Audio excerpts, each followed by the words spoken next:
नमस्कार. नमस्कार. आपलं स्वागत आहे आयकॉन स्टील प्रस्तुत बिल्ड आयकॉन या उपक्रमात. आज आम्ही आलो बुलढाण्यामध्ये आणि माझ्यासोबत आहेत young architect Shubham Deshmukh. Young architect त्याच्यासाठी म्हणलं कारण की अशा तरुणांच्या हातात जेव्हा अशा फील्डमध्ये ते काम करत असतात आणि क्रिएटिव्ह फील्डमध्ये काम करत असतात तेव्हा नवीन नवीन टेक्नॉलॉजी आणि नवीन नवीन कल्पना यात लढवत असतात. या सगळ्या प्रवासाबद्दल आपण त्यांच्याशी गप्पा मारणार आहोत. सो सगळ्यात आधी गप्पांना सुरुवात करूया ते म्हणजे तुमच्या शैक्षणिक पार्श्वभूमीपासून. म्हणजे लहानपणी तुमची शाळा कुठली होती, कॉलेज कुठलं होतं आणि या फील्डमध्ये म्हणजे आर्किटेक्ट बनण्यामागची प्रेरणा किंवा प्रेरणास्थान कोण होतं ज्यांच्यामुळे तुम्ही या क्षेत्रात आला, काय सांगा? तर आता स्टार्ट म्हणजे माझं स्कूलिंग जे आहे तर 5th पर्यंत टाउनमध्ये माझ्या जिथं माझं गाव आहे अमळापूर, आपलं बुलढाणा जिल्ह्यातलं जे गाव आहे तिथं झालेलं आहे. आणि 5th नंतर एक उपक्रम आहे गव्हर्नमेंट, सेंट्रल गव्हर्नमेंटचा, JNV म्हणून नवोदय विद्यालय. तर माझं 5th ते 12th नवोदय विद्यालय शेगावमध्ये झालेले स्कूलिंग आणि त्यानंतर मी आर्किटेक्चरला ॲडमिशन घेतलं. तर आता त्यात आर्किटेक्चरला ॲडमिशन घ्यायचं असं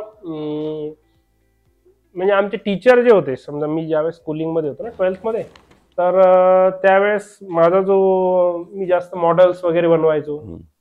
याची मॉडेल्स बनवायचे, खूप सारे मॉडेल जर बनवायचे असले तर ते मला सांगायचे, अप्रोच करायचे की शुभम आपल्याला मॉडेल बनवायचं आहे. तर त्यावेळेस आमचे एक सिनियर स्टुडंट होते, ते IIT मुंबईला होते. त्यांनी मला सांगितलं की तू हे चांगलं करू शकतो आणि तुझा इंटरेस्ट आहे का. तर त्यांनी मला एक भरपूर सारे त्यांचे हे ब्राउशर पाठवले, आर्किटेक्टचे इंटरव्ह्यू पाठवले. तर त्यावर मी ठरवलं की ठीक आहे, आपण आर्किटेक्चरल फील्ड घेतली पाहिजे, कारण की त्यात काहीतरी क्रिएटिव्ह नवीन किंवा एक जे म्हणतो ना आपण की आपण एक काहीतरी कॉन्ट्रीब्यूट करू शकतो त्या इंडस्ट्रीमध्ये, की एक नवीन. कारण की मी बघितले ते आमचे जे आर्किटेक्ट आहेत, समजा आता जसं तुम्ही फॉलिंग वॉटर म्हणून एक बांधलेले त्यांचं, पुन्हा आपले जे ली कॉर्बिझर म्हणून आर्किटेक्ट होते, त्यांनी पंजाब सिटी, पुन्हा पंजाब मधली जी चंदीगड सिटी ती प्लॅन केलेली आहे, पुन्हा पंजाबचं हे केलेले, त्यांनी मला दाखवले त्यांनी किती मोठं कॉन्ट्रीब्युशन आहे. किंवा एक पंजाब हरियाणाची राजधानी त्यांनी प्लॅन केली पूर्ण. तर त्यामुळे मला असं वाटलं की आपण करू शकतो. आता ह्याच्यानंतरचा प्रवास कसा होता? म्हणजे आर्किटेक्ट झाल्यानंतर बऱ्याचदा असं होतं की पहिली साईट मिळेपर्यंत एक कधी स्ट्रगल असतो आणि मग तो स्ट्रगल पार्ट कसा होता? पहिली कमर्शियल स्वतःची हक्काची अशी साईट कुठली मिळाली, तो प्रवास कसा होता? ओके. तर आता कोणी समजा किती आपण आर्किटेक्चर करू किंवा काय असते, प्रत्येक आर्किटेक्चर किंवा इंजिनिअरिंग, मोस्टली आर्किटेक्चर ज्यावेळेस तुम्ही आर्किटेक्ट म्हणून शिकता ना, त्यावेळेस तुम्ही ज्यावेळेस भेटता त्यावेळेस मोठ्या मोठ्या फर्म मध्ये जाता किंवा मोठ्या मोठ्या आर्किटेक्ट लोकांशी भेटतात, मोठे मोठे सेमिनार अटेंड करतात. तुमच्या ज्या आकांक्षा आहेत ते खूप हाय जातात की आपल्याला पहिल्याच वेळेस मोठे मोठे प्रोजेक्ट भेटतील, खूप मोठ्या साईट भेटतील. पण ऍक्च्युअली तसं होत नाही. तुम्ही जोपर्यंत स्वतःला प्रूव्ह करत नाही तोपर्यंत तुम्हाला चांगले काय, तुम्ही प्रूव्ह केल्याशिवाय तुमच्यावर कोणी विश्वास ठेवत नाही, तुमचं एज्युकेशन काय. तर त्यामुळं सगळ्यात पहिली साईट ऍक्च्युली 1 BHK किंवा 1 RK केलेली मी, एकदम छोट, की त्यात डिझाईन करण्यासारखंही आपण असं म्हणू शकतो की काय, असं समोरच्याला वाटत होतं. पण ज्यावेळेस डिझाईन केलं त्यावेळेस त्या समोरचा माणूस होता त्यालाही कळलं किंवा डिझायनरचा काय फरक पडते किंवा आपण काय इम्पॅक्ट होते त्याचा. आणि मग त्यानंतर मिनिमम एक 3-4 वर्ष तरी मला असे छोट्या साईट करावं लागले. समजा 2000 कोरोना काळापर्यंत, त्यापर्यंत माझं ऑफिसही नव्हतं, मी फ्रीलान्सिंग काम करायचो.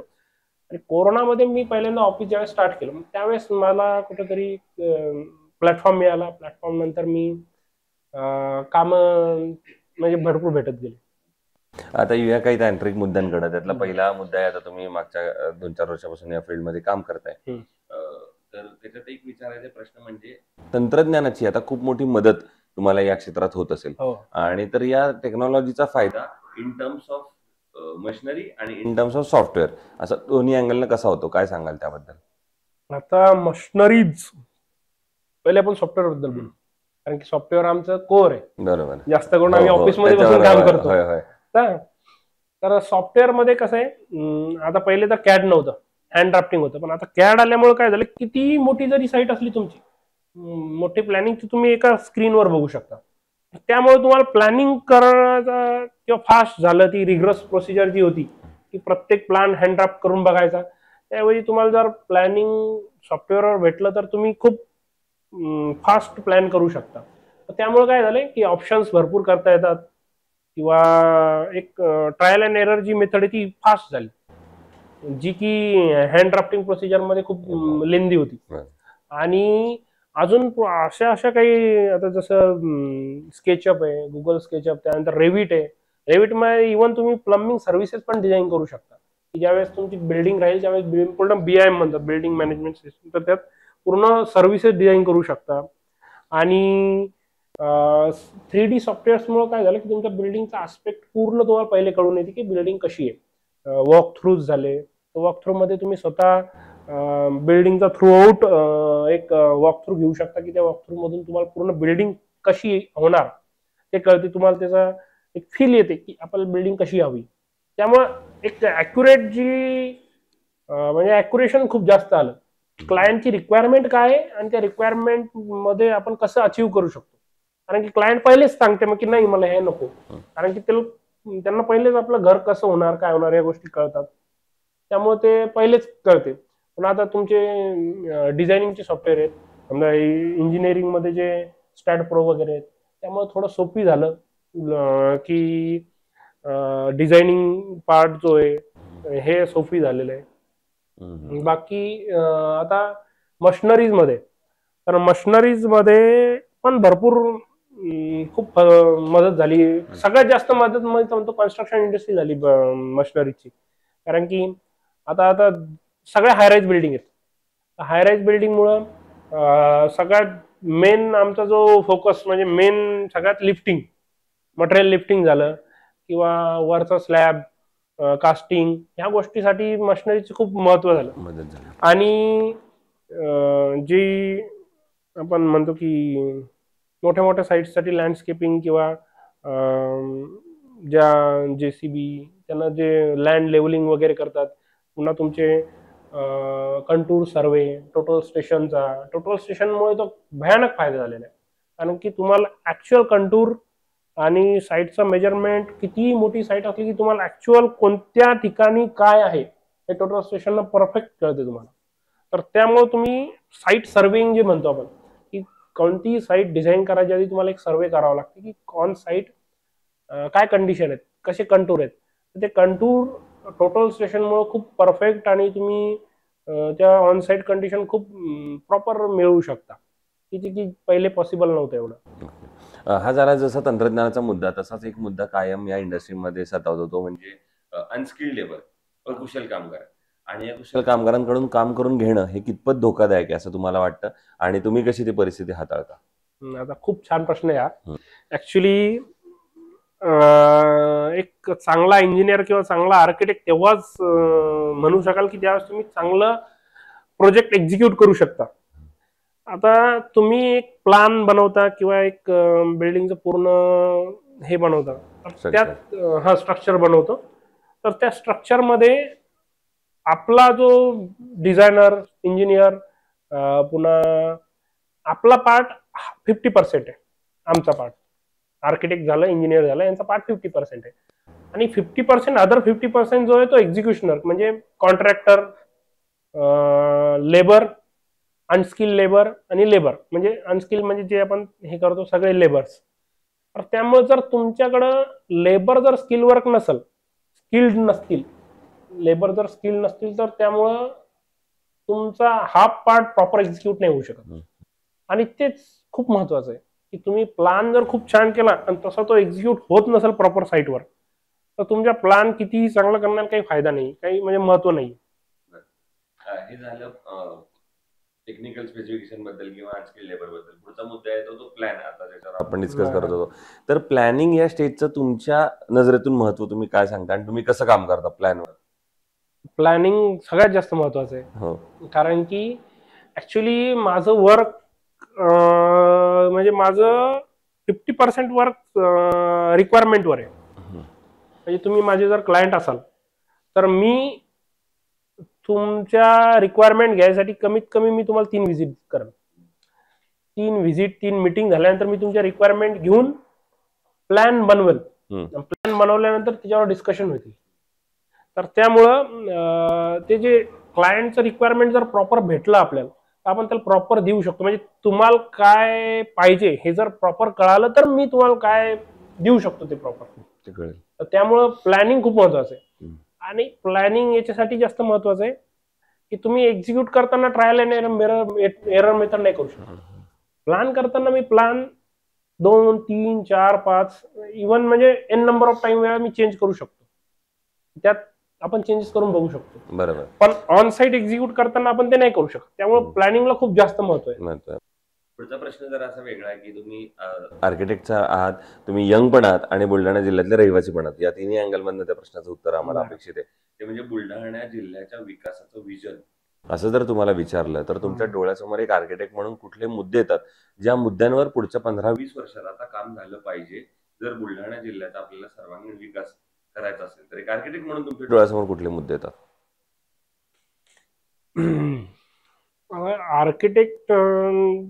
आर्किटेक्टचं एक विजन आहे माझं, पण त्यापेक्षाही जास्त एक विजन जे आहे ना ते बुलढाणा जिल्ह्याचा रहिवासी म्हणून की आता कोणत्याही म्हणजे कुठेही बघा जिथं जास्त डेव्हलपमेंट आहे, जसं मेट्रोपॉलिटन सिटीज आहे, पुणे झालं, मुंबई झालं, औरंगाबाद झालं, म्हणजे संभाजीनगर झालं, नागपूर झालं, तर ह्या सिटीजमध्ये एक तर सगळ्यात मेन तुमचं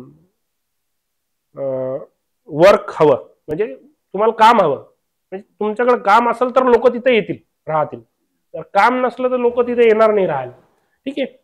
त्यानंतर तुमची जी नेबरहुड आहे, नेबरहुड म्हणजे तुमच्या आजूबाजूची राहायची स्पेस आहे, वसाहत, ती चांगली असली पाहिजे आणि तुमचं एक एन्व्हायरमेंट चांगलं असलं पाहिजे. तर या तिन्ही गोष्टीसाठी एक तर तुमचे MIDCs पाहिजे प्रॉपर, पुन्हा पाण्याचा प्रश्न पाहिजे, त्यानंतर इन्फ्रास्ट्रक्चर, सगळ्यात मेन इन्फ्रास्ट्रक्चरमध्ये 3-4 स्टेजवर काम करावं लागते. एक तर पब्लिक इन्फ्रास्ट्रक्चर, एक सेमी पब्लिक इन्फ्रास्ट्रक्चर आणि एक प्रायव्हेट इन्फ्रास्ट्रक्चर. आता पब्लिक इन्फ्रास्ट्रक्चरमध्ये काय काय येईल तर सगळ्या पब्लिक सर्व्हिसेस, तुमचे गव्हर्नमेंट हॉस्पिटल झाले, तुमचे बसस्टँड झाले, तुमच्या म्हणजे सगळेच पोलीस स्टेशन ज्या आपण यूज करतो, समजा कोणते गव्हर्नमेंट ऑफिसेस झाले, ह्या प्रॉपर पाहिजेत. हॉस्पिटल प्रॉपर पाहिजे, शाळा प्रॉपर पाहिजे, पब्लिक गव्हर्नमेंट शाळा प्रॉपर पाहिजेत. तर ह्या जर प्रॉपर असेल, म्हणजे आता सगळ्यात जास्त पहा ना, शाळेसाठी किंवा शिक्षणासाठी मायग्रेशन होते, तर तुमच्याकडे प्रॉपर शाळा किंवा स्कूलिंग असेल तर मग ते मायग्रेशन थांबल. आणि त्यानंतर सेमी प्रायव्हेट म्हणल्यावर आपले गार्डन्स, सगळ्यात मेन गार्डन, कारण की तुम्हाला एंटरटेनमेंटसाठी एक पाहिजे काहीतरी, ते खूप जास्त गरजेचं आहे. गार्डनिंग किंवा एक टुरिझम, छोटं टुरिझम, किंवा सॅटर्डे संडे सुट्टी आहे तर थोडं कुठं फिरायला चाललो. टॉकीज खूप महत्वाचे आहेत, किंवा कुठंतरी, कारण की तुम्हाला कुठं जायला, कारण की आज लोक एंटरटेनमेंट खूप गरजेचं आहे लोकांना, थोडासा फ्रेशनेस, त्यामुळे त्या गोष्टी पण गरजेच्या आहेत. कॉमन प्लेस, तुमच्या गार्डनिंगचे स्पेस, तुमचे कॉमन गार्डन्स, एखादं काही वेगळंही करू शकता तुम्ही, की तिथं थीम पार्क म्हणतो आपण त्याला, थीम पार्क करू शकता गव्हर्नमेंटसाठी, किंवा एखादं प्लेग्राऊंड, मोठं प्लेग्राऊंड पण खूप गरजेचे आहे आज. हे झाले सेमी. आणि प्रायव्हेट म्हणजे की तुमची रहिवासी जी आहे ना, की तुमच्या आता जिथं लोकांना राहायचंय, प्लॉटिंग जे म्हणतो आपण, सध्याचे आपण प्लॉटिंग करतो, तर ते प्रॉपर अफोर्डेबल पाहिजे, की लोकांना घर घेता आले पाहिजे, तिथं राहता आलं पाहिजे. असं स्काय म्हणजे खूपच रॉकेट स्काय जर प्राइजेस असतील तर लोक तिथे येणार नाही, राहणारच नाही. त्यामुळे तेही अवेलेबल पाहिजे, प्रत्येक क्लाससाठी पाहिजे. म्हणजे इव्हन मीडियम इन्कम ग्रुपसाठी पाहिजे, हायर इन्कम ग्रुपसाठी पाहिजे, लो इन्कम ग्रुपसाठी पाहिजे, सगळ्यांना सर्व्हाइव्ह करता आलं पाहिजे तिथं. तर त्यामुळे तसे जे प्रायव्हेट म्हणतो आपण, की प्रायव्हेट वेगवेगळ्या अशा हे भेटला पाहिजे लोकांना, की राहायसाठी जागा भेटल्या पाहिजे. पण हे सगळं करायला शासनाकडनं काय पावलं उचलली गेली पाहिजेत असं तुम्हाला वाटतं? तर शासनाकडनं म्हणजे शासन कशा प्रकारे मदत करू शकेल? आता तुम्ही म्हणालात की मोकळ्या जागा पाहिजेत, ग्राउंड पाहिजेत, थिएटर्स पाहिजेत, ॲम्फी थिएटर पाहिजेत, तर या सगळ्याला शासनानं कशी पावलं उचलली पाहिजे, तुम्हाला काय वाटतं शासनानं कसं काम केलं पाहिजे या सगळ्या शासनानं पावलं उचलली पाहिजे म्हणजे शासनाकडे सगळं आहे अवेलेबल, हम्म. फक्त शासनानं करायला पाहिजे. कारण की आता ओपन स्पेस प्रत्येक टाउन प्लॅनिंग किंवा प्रत्येक आपण जिथं नवीन प्लॅनिंग करतो आम्ही, आता नवीन लेआउट टाकतो एखादा, तर त्या प्रत्येक लेआउट मध्ये ओपन स्पेस आहेत, त्या ओपन स्पेस डेव्हलप केल्या पाहिजे. गव्हर्नमेंटनं प्रत्येक ठिकाणी जिम्स, ओपन स्पेस, प्लेग्राऊंड प्रत्येक ठिकाणी उपलब्ध करून दिलं पाहिजे. आता सध्या म्हणजे ऑन रेकॉर्ड जिथे जिथं हॉस्पिटल आहेत, गव्हर्नमेंट हॉस्पिटल, त्या गव्हर्नमेंट हॉस्पिटलचा दर्जा हे झाला पाहिजे. गव्हर्नमेंट हायस्कूल ज्या आहेत, शाळा ज्या आहेत, त्याचा इन्फ्रास्ट्रक्चर चांगला असलं पाहिजे, त्याचा दर्जा चांगला असला पाहिजे. पुन्हा आपले जे रोड्स आहेत, चिखली बुलढाणा रोडच घ्या तुम्ही, इतका ट्रॅफिक आहे, तो रोड मोठा झाला पाहिजे.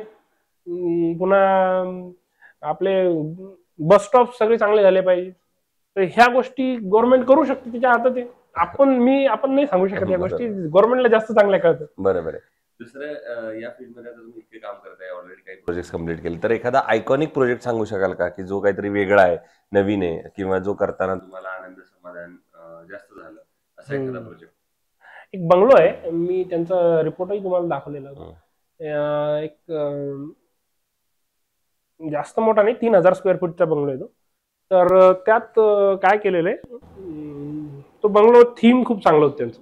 त्यांचं काय होतं रिक्वायरमेंट, की आम्हाला आमच्या मुलांसाठी घर पाहिजे. तर आम्ही बनवताना काय केलं, की माझ्या डोक्यातच आलं की घरटं म्हणून, तर मी त्या घरालाही घरटं म्हणून नाव दिलेलं आहे. तर ते त्या थीम नुसार, त्यानुसार एवढं चांगलं डेव्हलप झालेलं आहे, आणि एवढं त्याच्यात आम्ही शक्यतो आपली जी कंटेम्पररी स्टाईल म्हणतो आपण, कंटेम्पररी स्टाईल म्हणजे एक मॉडर्न स्टाईल आणि थोडासा त्याला आपला जो क्लासिक टच आहे, तर त्यात आम्ही ब्रिक क्लॅडिंग यूज केलेलं आहे. पुन्हा आम्ही वर स्लॅब मध्ये काय केलेलं आहे, फिलर स्लॅब म्हणून एक कन्सेप्ट आहे. त्या फिलर स्लॅब मध्ये आपण मडके यूज करत असतो, तर आम्ही त्यात मडके टाकलेले स्लॅब मध्ये. तर स्लॅब मध्ये मडके टाकले म्हणजे त्यात यूज असा होते, फिलर स्लॅब म्हणजे तुम्ही जिथं जिथं स्टील वापरता, त्या स्टील मध्ये 2 इंच 3 इंच तुम्हाला हे गरजेची आहे. बारच्या बाजूला जे आहे ना, बारच्या सराउंडिंग 2 इंचाचं कव्हर गरजेचे. 2 इंचानंतरचं जे कॉन्क्रीट असते ते तुमच्या एवढं युजफुल नसते, तर त्या कॉन्क्रीटच्या ऐवजी सिमिलर मटेरियल तुम्ही दुसरं कोणतेही वापरू शकता. तर आम्ही त्यात मडके टाकले, तर ते खालून बघताना असं दिसते स्लॅबला, की असं वर बघितल्यावर ते मडके दिसतात लावलेले. तर त्यात आम्ही लाईट पण टाकले त्या मडक्यात. तर ते ऍस्थेटिकली खूप चांगलं आहे, आणि टेक्निकली पण त्यात म्हणजे त्या स्लॅबचं वजन कमी झालं, डेड लोड कमी झाला, आणि आपलं सिमेंट कॉन्क्रीटही वाचलं. वा वा. आणि असा एखादा प्रोजेक्ट जो करताना काहीतरी अडचण आली, समस्या आली, प्रॉब्लेम आले, आव्हानं आली, आणि त्या आव्हानावर कशी मात केली तुम्ही, असा एखादा प्रसंग आता सध्या एक प्रोजेक्ट आहे की तिथं G+6 बिल्डिंग आहे आमची, आणि ऍक्च्युली आमचे तिथं काही कॉलम तिथं वेल आहे, आणि ती वेल पण आम्हाला प्रिझर्व करायची आहे आणि कॉलम पण द्यायचे. तर तिथं आम्ही स्ट्रीप फुटिंग म्हणून यूज करणार आहे. त्या स्ट्रीप फुटिंग मध्ये कसं, की कॉलम आहे आमचा वेल मध्ये, पण आम्ही ती फुटिंग एवढी करणार आहे वास्ट, की त्या वेल मधून आम्हाला ते कॉलम वर काढता आला पाहिजे. तर ते एक आता ऑन प्रोसेस आहे, ते एक्झिक्युशन चालू आहे, ऑन प्रोसेस आहे ते, पण होईल, त्याच्यात ओव्हरकम होईल आम्ही. येस.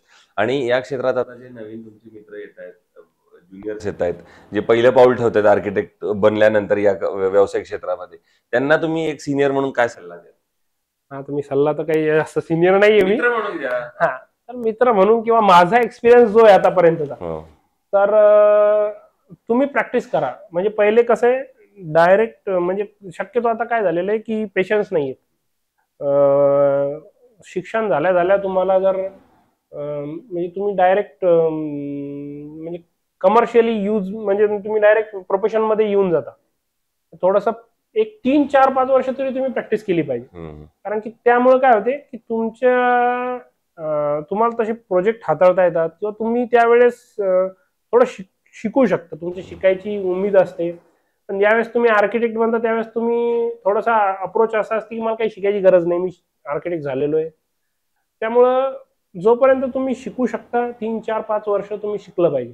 त्यासाठी तुम्ही प्रॉपर शिकून, प्रॉपर तुमचं नॉलेज गेन करून मग या फील्डमध्ये, कारण की तुम्ही ज्याचं घर किंवा ज्याचं काही डिझाईन करताय तुमच्यावर खूप मोठा विश्वास ठेवतोय. एक 50-60 लाख रुपये म्हणजे एक आयुष्यभराची कमाई. काही काही लोक 1 कोटी रुपये लावतात. एक आयुष्यभराची कमाई तुमच्या हातात देणार आहे तो, की माझे हे पैसे वापरा तुम्ही घरात. त्यात जर आपल्याकडून चूक झाली ना, तर ही चूक तो जोपर्यंत त्या घरात आहे तोपर्यंत राहील. तर ती चूक आणि आपल्या आरसीसी वर्क मध्ये असं आहे की आपण बदलूही नाही शकत. एकदा चूक झालेली मग ती खूप पैसे लावून बदलावं लागते. तर त्यामुळं शक्यतो प्रॉपर ट्रेंड होऊन सीझन होऊन मग प्रोफेशन मध्ये पाऊल ठेवा. दुसऱ्या कन्स्ट्रक्शन मध्ये जेव्हा स्टील निवडायची वेळ येते तेव्हा तुम्ही ते स्टील कसं निवडता, काय पॅरामीटर्स त्याचे बघता आणि मग ठरवता की हे स्टील चांगलं आहे, हे वापरलं पाहिजे आपण? आता शक्यतो कसं आहे, आमचे गव्हर्नमेंट प्रोजेक्ट आहेत काही, म्हणजे आमचे 2-3 गव्हर्नमेंट प्रोजेक्ट चालू आहे.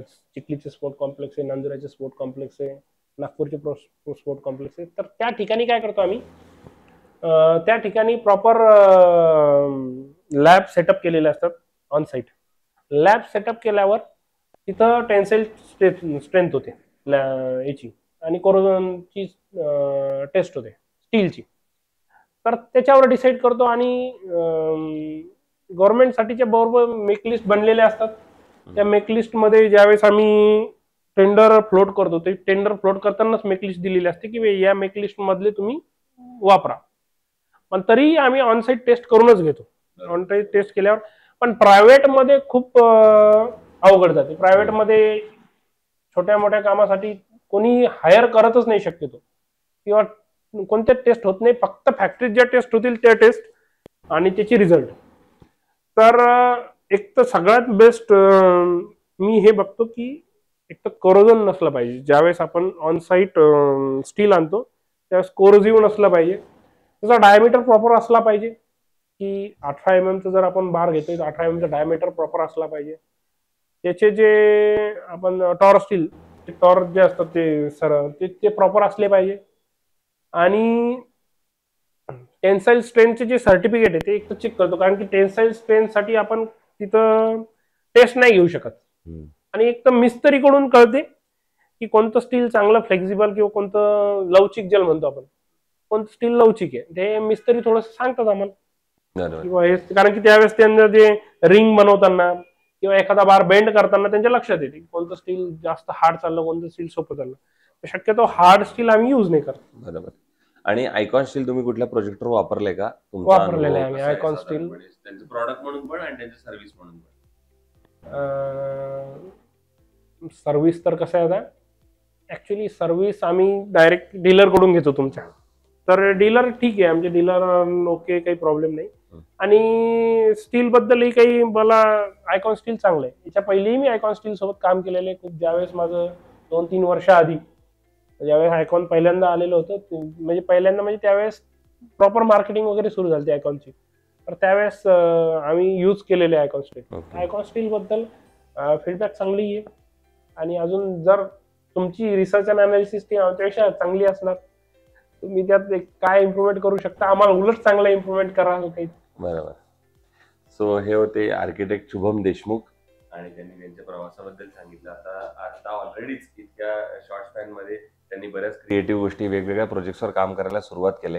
आणि मी सुरुवातीला म्हटलं तसं कायम नाविन्य जपण्याचं काम, कायम क्रिएटिव्ह हे असल्यामुळे सतत क्रिएटिव्हिटी देण्यासाठी ते त्यात प्रयत्न करतात. आणि येणाऱ्या तरुणांना सुद्धा त्यांनी तेच सांगितलं, येणाऱ्या मित्रांना सुद्धा तेच सांगितले की आधी एक्सपिरियन्स घ्या आणि मग या फील्डमध्ये या फील्डमध्ये अपॉर्च्युनिटी चांगल्या आहेत. पुन्हा एकदा आपल्या मनापासून आभार.